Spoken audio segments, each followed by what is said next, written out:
What's going on, everybody? CW Entertainment here, and we are back on it once again with another Chicago Bears podcast. And today we're coming off of a win. It's back-to-back wins for the first time since November of 2015. And we got the win here against the Carolina Panthers. Panthers have still yet to win in Chicago in the regular season.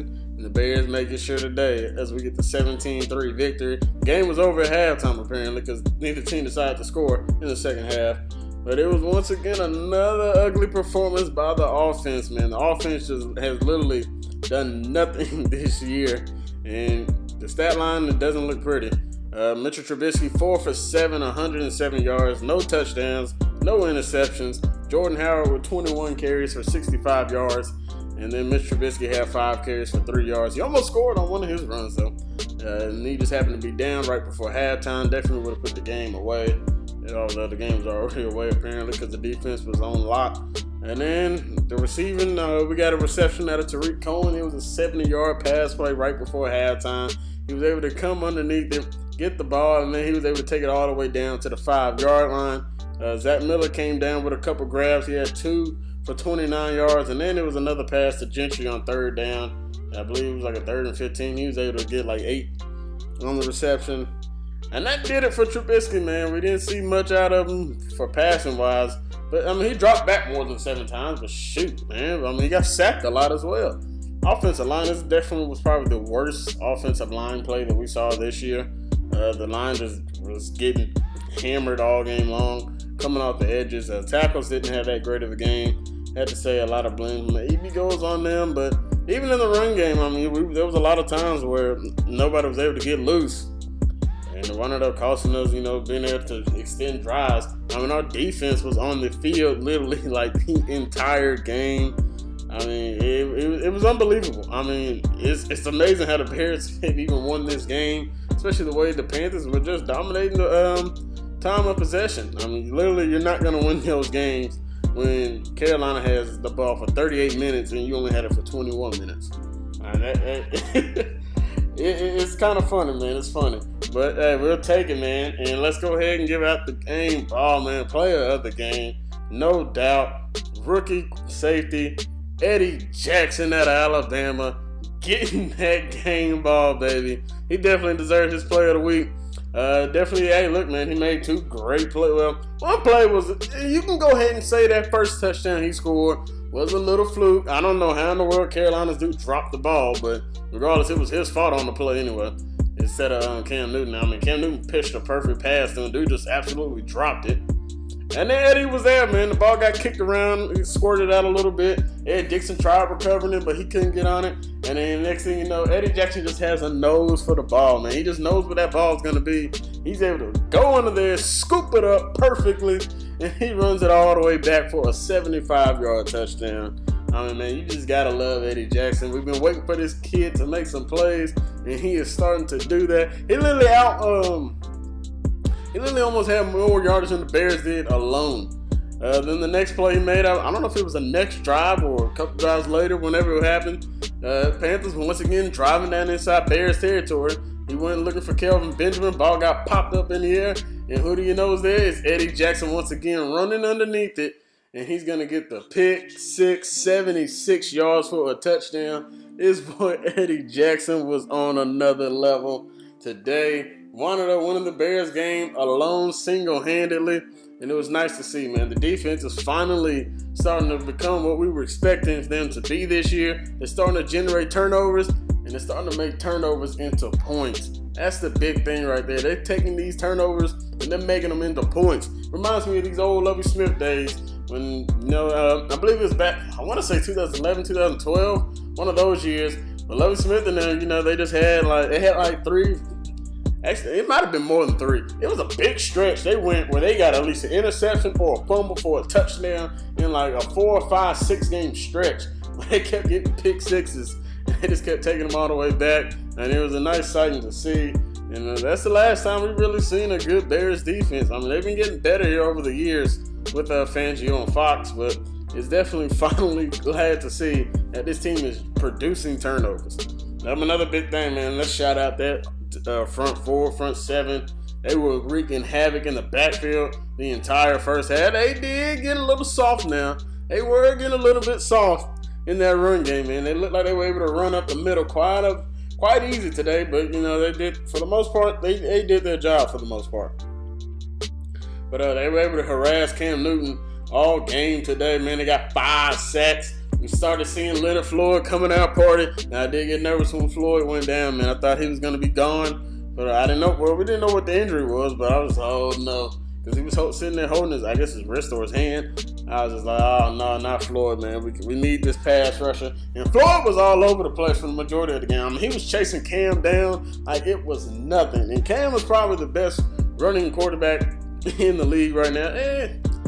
I'm sure you probably swing it either way. I mean, you got some good runners in the league. You got Russell Wilson, you got Deshaun Watson, Marcus Mariota. You got some guys that can actually run the ball, but Cam Newton's he probably is up top for that.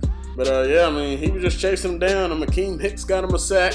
Pernell McPhee got him a sack. I mean, these guys were just everywhere today, and it was just nice to see. I believe, even Eddie Goldman got in there for a nice sack. It looks like they marked him and Mitch Unrein in there for a half sack. So yeah, but they were blowing it up.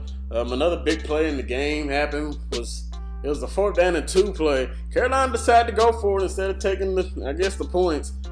And it was one of the worst play calls probably all day. I mean, it was a quarterback.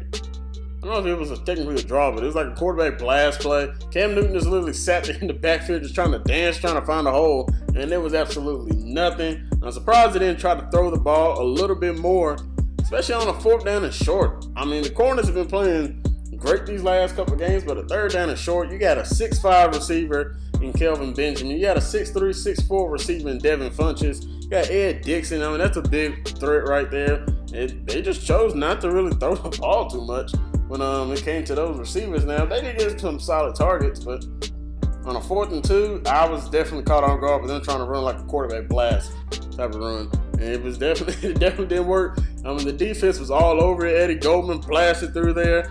Danny Trevathan laid a big hit. Jonathan Bullitt was even in there to help him stop him in his tracks.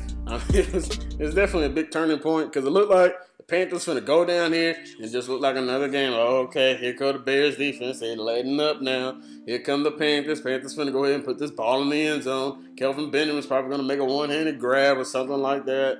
It just looked like McCaffrey's gonna wind up slipping loose. He's gonna take his way all the way to the end zone. But the defense didn't give up. The defense played spectacular throughout the entire day. Yeah, man, it was a great game. Forgot, Danny Trevathan had a pick in this game too. So yeah, not just Eddie Jackson, but Danny Trevathan also was able to get a pick. So it was definitely nice to see that the defense is starting to generate turnovers. This is back-to-back games. They forced 3 turnovers. They went into last week with only 3 turnovers forced. And now they got 6 turnovers in these last 2 games, man. Let's get it up for the defense, man. These guys are doing exactly what we want them to do. They're keeping us in ball games, and they're winning the ball games for the most part. They definitely won this one. No doubt about that. Offense got them 3 points. They didn't do a dang thing. And then last week, they definitely won the game again. It was the special teams that pretty much lost the game. I mean, we got the win, but the special teams is the reason why that game went to overtime. But it definitely looked like this game was probably going to head that same direction like the Pittsburgh game, like the Baltimore game. Just looked like here comes another team. They're running down the throats, and here they come. They're gonna be making this run. But hey, I gotta shout out that defense, man. Defense did their thing. Front 7, secondary. I did a great job. Cam Newton was held to 21 for 34, 211 passing yards, 2 picks, 5 sacks, and a QB rating of 54.9. We'll take that all day, man. Panthers, we got a no-fly zone area out here today, and they've been like that the last couple weeks, man. They done a great job. Rushing wise, once again, Cam Newton leads his team in running. 9 carries, 50 yards, average 5.6 yards. And one thing I didn't like, man, they didn't have a spy up really majority of the game. They had it every now and then, but Cam Newton was pretty much running free. Now there was one time Cam Newton ran and Kyle Fuller straight up ended him. Kyle Fuller got them legs out from underneath him, and it was just like, man, look at Kyle Fuller making plays. Fuller is definitely trying to earn that next big contract extension because I don't know. I highly doubt the Bears will end up bringing him back. We know everything that happened last year and the first year that they got there. They weren't real big fans of Fuller.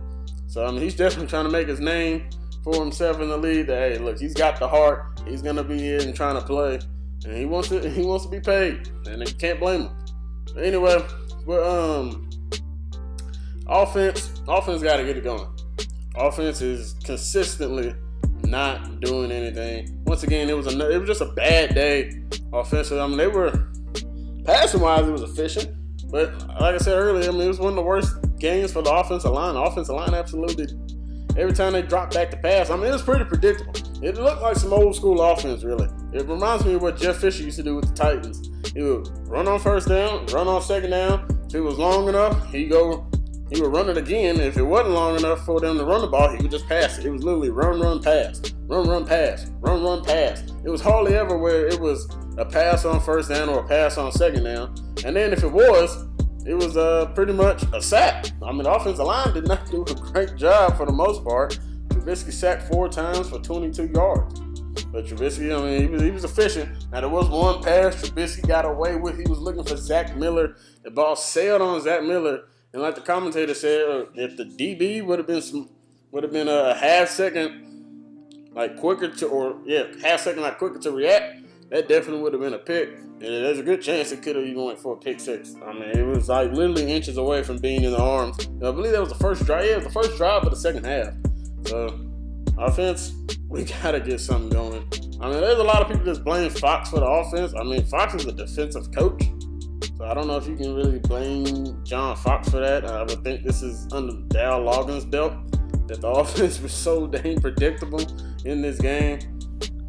But oh well, man, it is what it is, man. We got the win. That's the most important part. Eddie Jackson, man, that a way to get us this dub today, man. Big 2 touchdowns, and you won it, the dog. You won it. I'm sure he was watching his Alabama Crimson Tide whoop my Tennessee balls butt up and down the field, and that may have inspired him to go out there and get this win. But another thing that may have inspired him to go ball out today, this is the 1-year anniversary where Eddie Jackson broke his leg at Alabama to the date. Eddie Jackson broke his leg on October 22nd, 2016.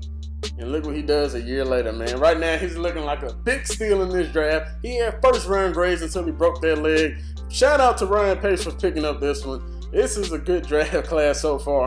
But once again, we're still wondering where Adam Shaheen is. All we see that man do is block. We're seeing everybody else pretty much except for Jordan Morgan. Jordan Morgan's on IR. But, yeah. Anyway, I'm going to wrap it up here, everybody. I don't want to keep this too long. Back-to-back wins for the Bears. We got another big one coming against the Saints. We're not out of this division yet, y'all. We're not out of this division. Let's go get it, man. Hopefully we get the win versus Saints to get to 500 heading into the bye week. We're 3-4. If we end up 3-5, look, man, we're still going to have a good chance, I believe. Anyway, that's going to do it for me here, everybody.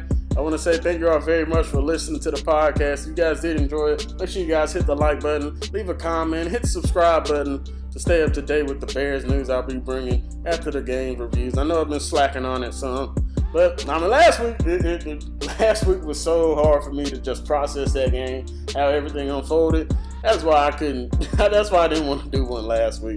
But I'm going to try to get better at this, you guys. I do thank you guys for listening, and we're out to next time.